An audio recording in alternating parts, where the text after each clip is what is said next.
भारत के अंदर सबसे पुराना जो ट्राइब है वो यहाँ का मूल निवासी है, जो 50,000 साल पुराना है। अब भारत में संविधान की जरूरत क्यों पड़ी? क्योंकि सदियों से जाति, धर्म, लिंग और वर्ण भेद के नाम पर जिन लोगों का शोषण हुआ, उनको एक प्लेटफार्म पे लाने के लिए, उनको एक राष्ट्र बनाने के लिए हमको एक कानून की जरूरत थी। तब जाकर संविधान की जरूरत भारत में पड़ी।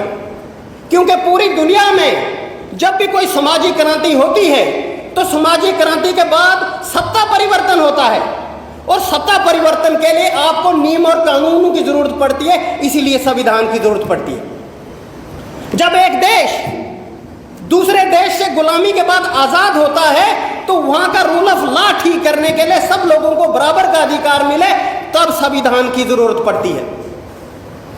अब भारत के अंदर कोई भी जाति, कोई भी वर्ग विशेष सामाजिक, राजनीतिक, शैक्षिक, आर्थिक तौर पर अगर आजादी चाहता है, उसके लिए विचारों की अभिव्यक्ति की आजादी का होना जरूरी है, मन और बुद्धि की शुद्धता का होना जरूरी है, मन के विचारों का होना जरूरी है, आजाद विचारों का।